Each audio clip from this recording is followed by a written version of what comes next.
It's been reported that the location that Harry and Meghan's Netflix series was not filmed at the Montecito Olive Garden McMansion.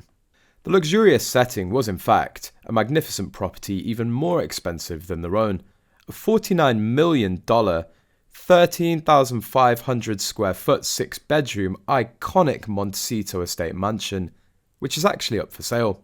According to the estate agent's gushing description of 888 Lilac Lane, a 9-minute drive from the Sussexes' real home, which they bought in 2020. The mansion used for filming boasts a Wimbledon-quality lawn, pool, spa, private gym and pebbled walkways.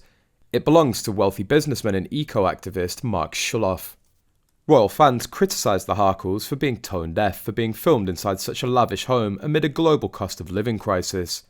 A Hollywood producer said, "It struck me as a little bit tone-deaf to shoot in such opulent surroundings when there's so much suffering and poverty in the real world." While the location house has its own chicken coop, as Meghan and Harry's home does, it doesn't match the Sussexes' mansion in one respect. It has 16 bathrooms, while Lilac Lane boasts only 6. Months ago, rumours began to swirl that Harry and Meghan sold their house. We're hearing from multiple sources that there have been moving trucks spotted at the Montecito mansion. Crystal Martin on Quora said, "There were moving trucks spotted at the Montecito mansion, and I was also told that they sold their house. Plus, they've been living separately for a while now. Allegedly, of course." There's been speculation that Meghan and Harry weren't the actual buyers of the Montecito Olive Garden in 2020. Someone else actually owns the property, and Meghan and Harry are just renters. According to Montecito Santa Barbara County, California records, the sale of the Montecito Olive Garden occurred on June 9th, 2020. The seller was Rockbridge LLC, a man called Sergei Grishin, aka Scarface Oligarch, a Russian billionaire who at the time was going through a knockdown, drag-out divorce with his wife.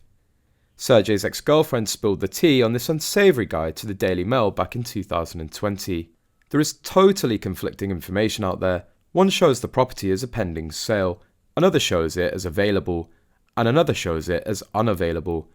The interesting fact is that the last recorded sale of the property was back in 2009. That would indicate that the Sussexes never owned it, and if they really lived there, they were just renting it. A few articles also report that the house was rented and they actually lived at Soho House and various hotels. They also apparently lived in Oprah's second property, but she's since sold it. That would explain why only one room in Montecito was used and photographed. Why no one was in the house when Prince Philip passed and the royals tried to let Harry know. Meghan has previously revealed that both she and Harry avoided visiting it first because affording it wasn't possible since they didn't have any jobs. She explained that the couple didn't want to window shop the property, however, they eventually visited the home and fell in love with it. They'd only toured the outside, which includes a pool and pool house, when they told the real estate agent that they wanted to buy it.